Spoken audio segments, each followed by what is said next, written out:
believe it. It is eCash on Bitcoin. Gandalf's thoughts on eCash after working on Cashew for 2 years. This is a Prism post in the Lightning territory, December 3rd. Supratic brought this thing here. 29 comments, 3,971 sats. They were all forwarded to Gandalf 21, who I actually like Gandalf. 100% of them were forwarded there. Keyan, what is this doing in the top #1 story of the week on Stacker.News? Well, a lot of people, I mean, you know how much Bitcoiners like eCash, so. Seems to be the trending topic these I days. guess so. You would think it would be like 100K top story of the week on Stacker.News, but no, stackers want to talk about eCash. Yeah, I guess. I mean, a lot of stackers are a little more technical, a little more in the weeds. But this was a really sober, I think, and accurate post on eCash. Was another reason I think it did so well. It wasn't claiming that eCash, Going to change the world, cured AIDS or whatever. It was just like, yeah, you will get rugged. It was like, they were like, one of the criticisms of eCash is you will get rugged, and they're like 100% you will get rugged. So they're just like very honest about eCash, but while explaining some of the benefits of it. And so I think that's one of the reasons why it did so well and people liked it. One of the things that you might like in here is eCash is CBDC. It's right in the middle of the screen there. But oh, really? They finally are telling the truth now. Yeah. So this is something. So I remember. Hang on a second. Go for it. I remember you and Tony and a host of other people inside of Pleb Lab called me a cuckoo crazy person for even saying these things out loud in front of everybody. Everybody looked at me like I was just some kind of wacko crazy conspiracy theorist, red MAGA dark manga hat guy, because I even considered that eCash could be a CBDC somewhere in the middle. And I remember people were like, "Oh, how dare you, Car? How dare you call this stuff out?" And I remember thinking at the time, I was like, I'm not calling this stuff out. I'm just calling it like I see it. It's hard for me not to see that. It's a right in the middle. It's not a CBDC, but it's like right in the middle. And it's perfectly okay if it gets passed as a bill. See here, I'm bringing in Austin over here. I'm bringing in Austin. Okay. But like, I thought Austin wanted to respond. No, it's fine. He can respond. What I'm trying to say is it's weird now how like all these things then come out later. This is why I don't listen to people anymore. I just follow my own arguments on these things now. And I will take into account some things and I'll be proven wrong over time.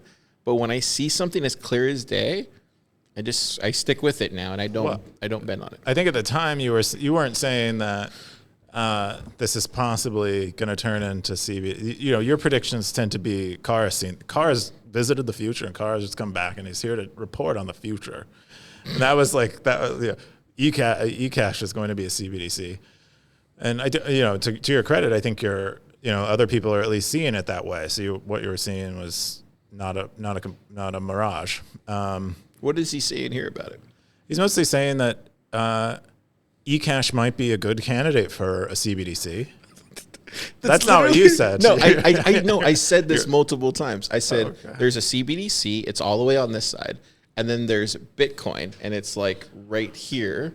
And I said eCash sits somewhere in the middle of that. I said if it gets passed as a bill, eCash is a right in the middle version of being a CBDC. It does all the same things, but it obfuscates like a couple things. Like it could even be implemented. And I said, if that happens, then I'm on board with it. Because at that point, it's better than a CBDC because it doesn't. But at the time, remember when I was saying these things, people were like, how dare you call this thing a CBDC? I don't remember that. Gosh. I think Stackers, roll the tape back. I roll their tape. Wumble, find the clip from last year. Like I'm telling you, it was around this time last year. Even on Thriller, I had Tony on and we were talking about this.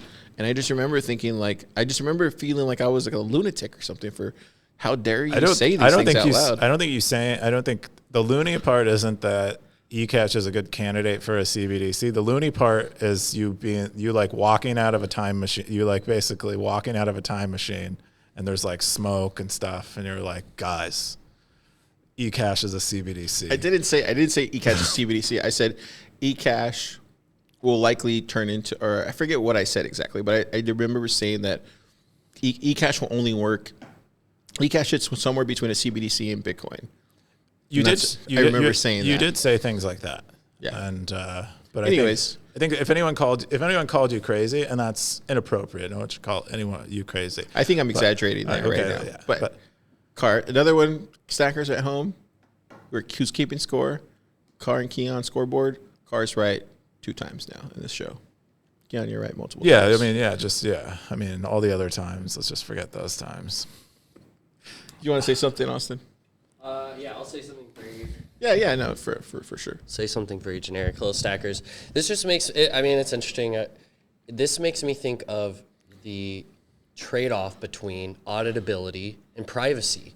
And even though this is like a trade-off that we talk about in this narrow domain of like Monero versus Bitcoin, I think it actually extends far beyond that. Like eCash optimizing for privacy versus auditability, it kind of gives it a different approach to different problems it wants to solve, because it has the hammer of privacy versus the wrench of auditability. And the wrench of auditability allows something to be trustless. It allows you to verify, right? Or at least verify not just your own transactions, but all the transactions sum to the amount that's claimed. So I don't know. That's just like, for me, this is a trend. I mean, I want to see in eCash, like, why can't we have auditability and privacy in eCash? And then something like a CBDC, all of our fears around what that would be. Not that I didn't read this article, I'm not sure about it, but what scares us about CBDC is lack of privacy, lack of control, and then needing to trust, lack of auditability, right? And yeah, I know some people are working on auditability in eCash, but for me, this is just another symptom of that trade-off. Yeah. Oh, I thought that was a great point, and I think it might be a full, not just, I think it might be a full dilemma between, I'm not sure you can have both. You have to pick one. It might be, it's sort of what. What do you mean between auditability and privacy? Yeah.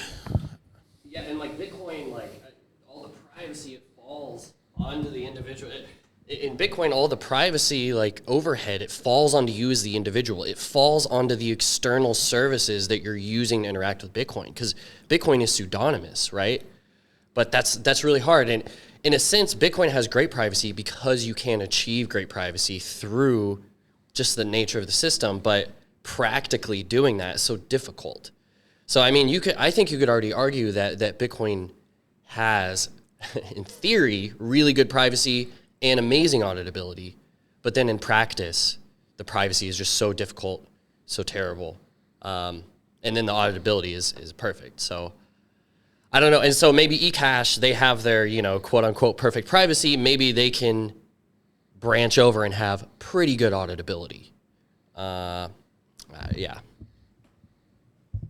Yeah, I think we'll see. Another thing that Austin brought up there was privacy in CBDCs, and Gandalf talks about that a little bit, where he describes some of the projects that are trying to make CBDCs out of eCash, and it says GNU Talon, or Taler, and then Project Tourbillon. Both of those are attempting to do eCash CBDCs. They say that he says though that they are cucked because unlike OG eCash, where payers are anonymous, in the case of these cucked versions, the people who are getting paid are not anonymous. So like the merchant is doxxed, even if but the customer has privacy. Anyway. What is a CBDC versus just a private bank token? Yeah, so... Right, where is that line drawn? Yeah. Because a CBDC means a central bank is issuing it, but what if it's a bunch of private banks? Yeah, so this is where... issuing their own eCash? Yeah, so this is where I think I can answer that, I think, pretty well. So central bank digital currency, I think when I think of a CBDC, I think of like China's surveillance state, right? You're talking about cameras everywhere following you, attached to your social credit score, your credit cards, everything your bank accounts, all that stuff, and then you have a digital token equivalent to their, I think it's their yuan or whatever. Yuan. Yuan. Yuan. That is what I think is like their a CBDC. That's how I see it, Austin.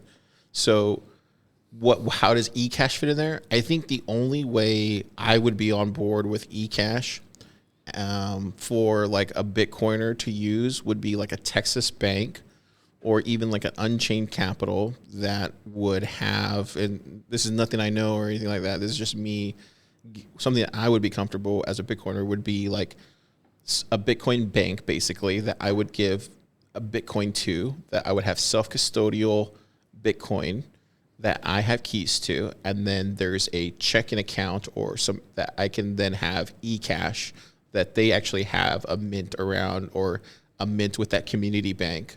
Basically what Moon used to talk about when he used to talk about this in 21 or 22 with us, Keyan, where he would be like, oh, it's a community bank thing, and that you would have keys to your own account and all these, like this beautiful picture that he used to paint when I used to get really excited about this stuff. But that's where I see eCash would be amazing to have as a Texas community bank, that I could have a bank account with Bitcoin sitting like in savings, and then some of that as eCash to withdraw or use as a. Does that make sense, Keyan? Do you see what I'm trying to say? Like that to me feels a lot more safer. That to me, as long as that can be used in that way, and I don't mind if the bank knows where I'm sending things to pay grocery bills, whatever, pay bills, and I can, do other things with it. That to me is fine. I just don't want to be like surveilled. And if that means not using JP Morgan and Chase and some of these other places, I'm cool with that.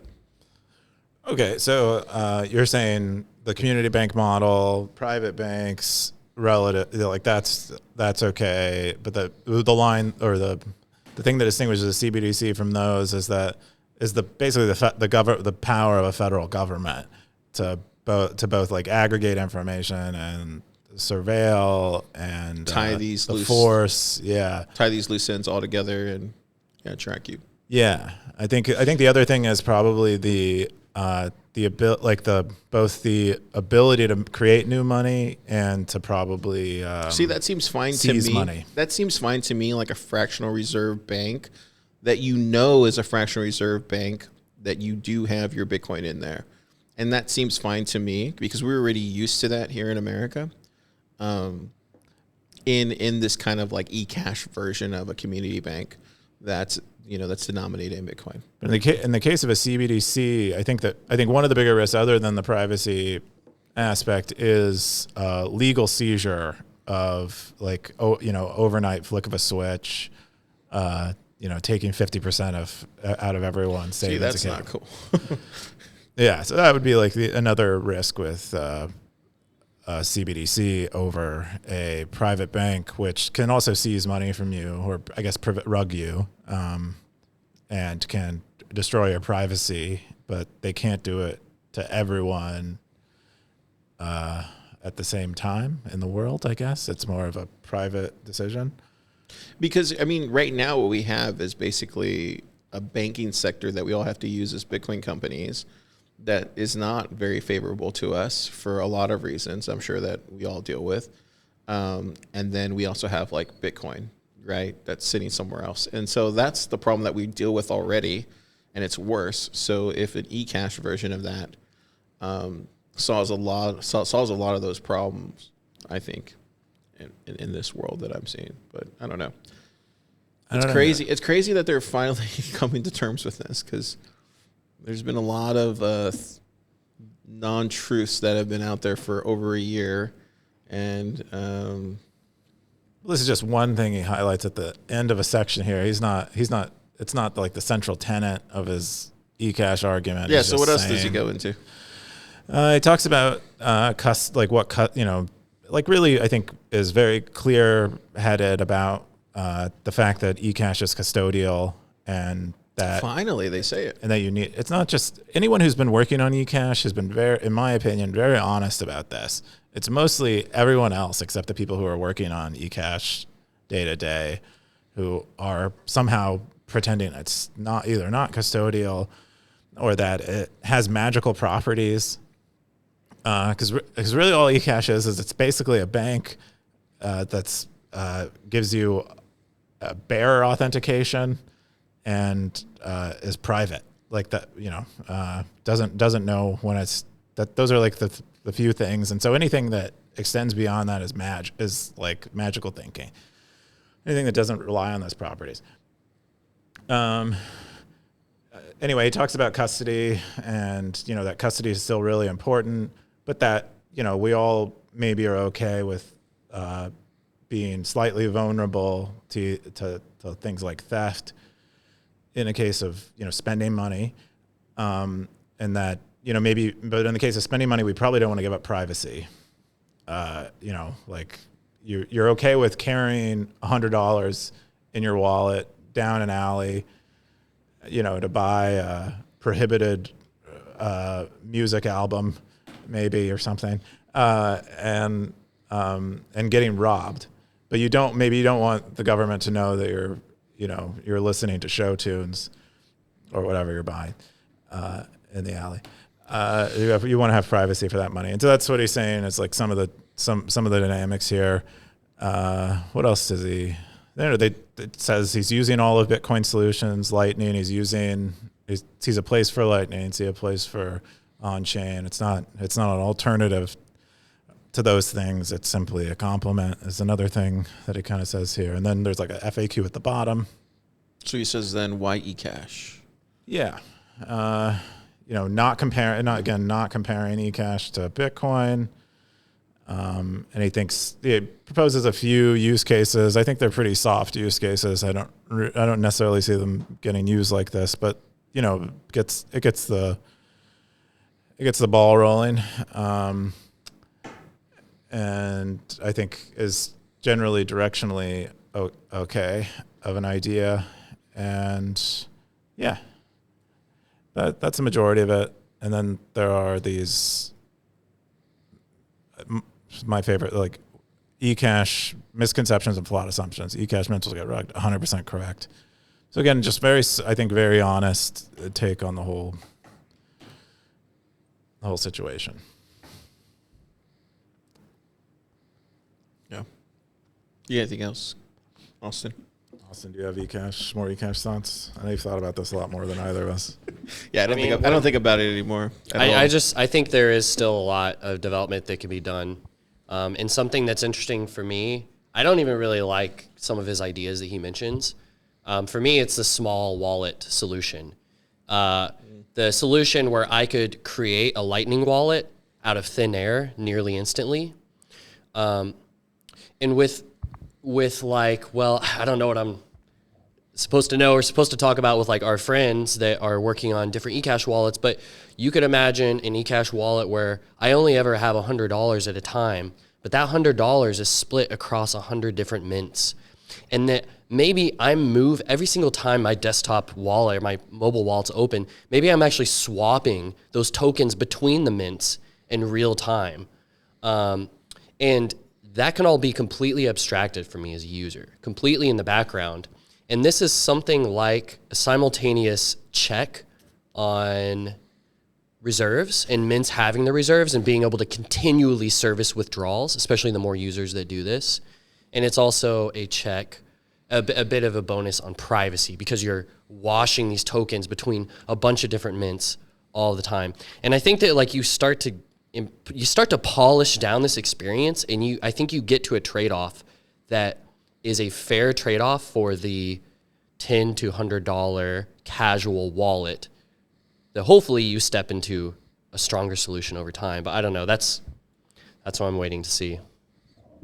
Yeah. I think it's an interesting idea, like an interesting theoretical idea. The multi-mint, like simultaneous mint wallet. I don't know of any other solution where we're like any other system other system where we're simultaneously trusting 100 people, and but sort of not trusting. We've split our trust that way. And what do you mean, with money or with? Yeah, with money. Okay. Most people, they prefer to trust. They prefer to trust one to maybe 5 entities at a time. Trust one rando with $100 or Yeah, but the incentives of trusting 100 randos with $1 means that picking of those 100 mints is relatively arbitrary, and so they're more likely to rug. So each of those individual mints has a higher probability of rugging, which in aggregate might even be greater than the risk of one person rugging. Weighted by how much money. And anyway, but that's what I'm saying is it's theoretical, it's complicated, and I'm not sure the solution ends up being better. It's at least an alternative that might be better. Then let me ask you a question. Going down this path, it's just like, let me ask you both. Yeah.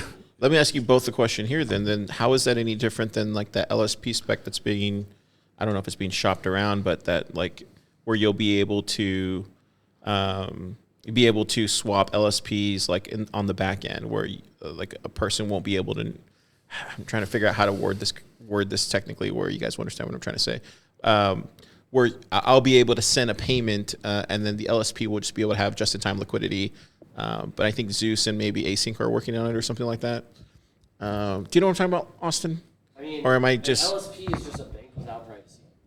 Yeah, but how is what you're describing with the mint any different than that? Because I thought that was what they were. Well, an LSP is not a bank because you're not trusting money. The LSP does not have custody of your money. It's basically the invert. It's basically making the other trade off. But isn't that the same thing? It's just inbound. I don't know what. Yeah, I don't So an LSP never takes custody of your money. So you're trusting an LSP a lot less. You're trusting them with your privacy. Exactly. But if people are sending me inbound Bitcoin, if I'm getting zapped, right? Or I'm getting zapped through Stacker.News, isn't that the same thing? No, because the LSP cannot redeem that money. Only you can. You have a private key on your phone. Yes, but I'm saying the spec that they're working to create is not custodial. It's non-custodial. That's what I'm saying. But how is that any different than these multiple mints that you guys eCash is custodial. That's the main difference. The LSP thing is non-custodial. The eCash. But I'm saying the idea of it. How is that any different? Well, the idea is one is custodial and the other one is non-custodial. So I don't. But I'm saying these two solutions will exist at some point. eCash is more private. So that's basically the thing. eCash is more private, custodial. But won't one with? Do you need both? Is what I'm trying to say. The thing is, the preconditions for an LSP is a Lightning node. The preconditions for an LSP is a Lightning node, right? Okay. So it's like I can't just onboard from zero with an LSP. Like these Gotcha. LSPs are going to be more like for companies at first. But I mean, maybe a deeper sense that you're getting at is like, okay, in the future with this open LSP spec, you could have something like a marketplace of liquidity providers. Those aren't necessarily like banks or mints, but they can serve a similar function of like, just distributed market of liquidity you can tap into anonymously. And maybe that's similar to the idea of like this distributed marketplace of mints. But the custodial is just a huge difference. That's a huge downside on the eCash side, but then the difficulty of getting set up on Lightning in the first place is a huge downside on the Lightning I guess what I'm trying to get at, and I thank you for clearing that up because I didn't remember the word, but it was in my head. I was just trying to spit it out, so thank you for clearing that up. But doesn't it feel like everybody's skating to the same conclusion? Even though they're different trade-offs. We'll make payments work on Bitcoin for everyone, right? Is that the solution? No, the solution, it feels like there's kind of like the Nostr solution. There's multiple relays. There's multiple front ends. There's multiple back ends. I see the comparison you're making, but that I think that's decentralization. I think you're just observing decentralization. Okay. And the fact that it's I think it's finite decentralization. I think is something that's maybe different than Bitcoin's decentralization. Is like you feel like the number of Bitcoin nodes is so numerous we can't really count it, can't really quantify it. But when we're talking about Nostr relays, eCash, these eCash mints, or even LSPs, we're talking about tens, hundreds. Everyone wants there to be thousands, millions, but right now, at least, there's not so many of them. But I think that's just decentralization, early decentralization. Do you think that's just a proliferation of decentralization that's happening on the Lightning Network that we're seeing now because it's already happened on the base layer? Well, I think it's just going to, as we scale and new technology emerges, it will be less decentralized than later.